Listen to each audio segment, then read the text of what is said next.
Hey everybody, it's Ron from Pick Dawgz, and this is Ron's Big Shot Breakdown. We're going to go over 4 college basketball games for Tuesday, December 12th, 2023. And if you like what you see, make sure to give this video a big thumbs up and subscribe to our channel. Don't forget to put your college basketball picks in the comment section below. And if you're looking for my best bets, you can find those at the Premium Picks tab at pickdawgz.com. Got my $19 Bank Shot best bet as well as my all-access season pass in college hoops.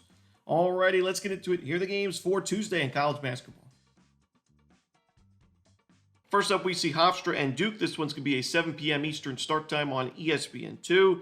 I got to say, Tuesday has more college basketball games on the board than we saw on Monday, but I actually think the Tuesday card is even worse in terms of betting value. I don't love this card at all. I'll be treading lightly. That's why we only see four games here in the Bank Shot Breakdown, but in this matchup, I think Duke is the side. Even though the Blue Devils are dealing with some injuries, the key injury to Tyrese Proctor, he missed last game against Charlotte, but they still won that game 80-56, covered for us in the end. I like to cover here. Hofstra's played a decent schedule, 166th in strength of schedule this season in non-conference play, but I think the defense going forward, we're going to see some regression concerns. It's ranked 140th in just the defensive efficiency, which is not too shabby, but they don't really force a lot of turnovers. They're not a very good defensive rebounding team. They also struggle to defend the perimeter, which I think could be a big problem in this game, as Duke's starting to get going from three-point range. Last game against Charlotte, 10 of 18 Duke was 55.6% from the perimeter. I think Duke should be able to score at will in this ball game. The question is, Hofstra, not really known as a defensive team anyway. This team scores a lot of points usually in its games, and right now it's ranked inside the top 100 in adjusted offensive efficiency. But this offense, I do think, is also, due for some regression going forward. They're not a very good offensive rebounding team. They don't get to the free throw line. They're just relying on making really tough shots at high percentage rates, which may work well in conference play, but against Duke on the road, I just don't think it's going to be the case. I think Duke is a really solid defense this year, good defensive rebounding team, so Hofstra shouldn't be able to get many second chance looks. So it's really going to be, can Hofstra make a lot of tough shots at high percentage rates for a full 40 minutes? I just don't think so. So I'm going to take Duke here and lay the big number at home. Next up, we see North Carolina Central taking on North Carolina A&T. This one's also going to be 7 p.m. Eastern. Both of these teams, honestly, have played really tough schedules to start the year. They're 75th and 73rd in non-conference strength of schedule. But I do think A&T especially, this is only their second home game of the season. They played at Pittsburgh, at UNC Greensboro, Virginia, Samford, High Point, some solid mid-major schools, as well as, a couple of Power 5 teams. And A&T, the numbers aren't great on paper. The record's not great, obviously, at 0-8, but I do think they are better than the current numbers we see. And I think a couple of things benefit them in a game like this. First of all, they don't turn the ball over. A&T doesn't. They're 23rd in the country in turnover percentage offensively. So yes, they're not the best shooting team, but at least they're getting shots up almost every possession. And not a very good rebounding team, but neither is North Carolina Central, especially on the defensive side. Also, A&T does a really good job of getting to the free throw line. They get a lot of their points from the free throw line. 22.6% of their points are from the charity stripe, and they're actually a pretty good free throw shooting team. They're 97th in the country in free throw percentage as a team. Central takes a good amount of fouls, so I do think A&T, a lot of their offense will be at the free throw line in this game. I like home dogs that can make their free throws, especially in a close game late, which this very well could be. This is a regional rivalry game, and I don't know if I want to, lay this many points with Central on the road. I do think they are the better team, but I still think A&T is competitive in this game in their second home game of the season. So give me the points here with the Aggies at home. Next up, we see VMI and Radford. This one's going to be a 7 p.m. Eastern start time. It's going to be on ESPN+.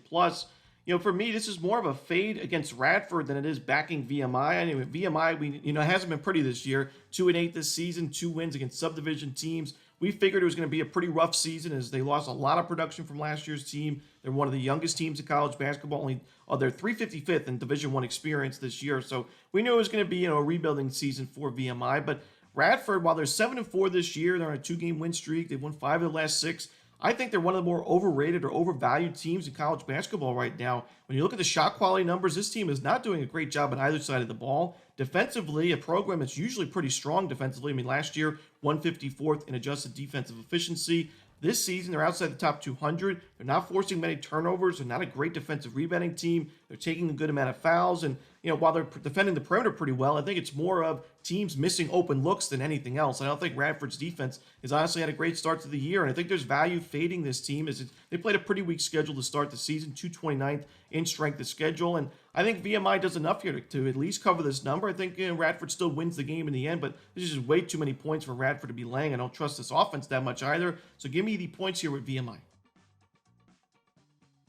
And the final game we're going to talk about for Tuesday's card of college basketball, it's going to be Cal Baptist and Oregon. This one 10 p.m. Eastern on the Pac-12 network. You know, Cal Baptist has played one of the weakest schedules in Division I college hoops this year. That's the one thing I don't love about this spot for the Lancers is that, they haven't really been tested. But I got to say, even though they haven't played a really tough schedule, they played one true road game, and that was against Southern Utah, one of the tougher teams on their schedule. And they won that game in absolute blowout fashion, 91-66 the final score. The Lancers are very fundamentally sound. They're a great rebounding team. They don't turn the ball over too much. They get to the free throw line. They don't take too many fouls defensively. They're also a very good three-point shooting team. And that could be a problem for Oregon, a team that's not defended the three-point line very well. They're 202 in the nation in three-point defense. Oregon had some issues in the first half of that game against UTEP. It was a closer game than it needed to be in that first half, and Oregon pulled away in the second half and still covered the number in the end, but wasn't impressed with the Ducks in that first half effort. They're dealing with some injuries, and I just think this is a giant number to lay against a solid Cal Baptist team. We know sometimes we get some good value with these WAC teams in non-conference step-up games. I think this could be one of those spots, so give me the points here with the Lancers to end the night. And that's it. Those are the games for Tuesday in college basketball. Hope you enjoyed this video. If you did, don't forget to hit that like button and subscribe. And don't forget to put your college basketball picks in the comments section below. Again, if you're looking for my best bets, you can find those at Pick Dawgz Premium. As always, this is Ron Romanelli. Good luck.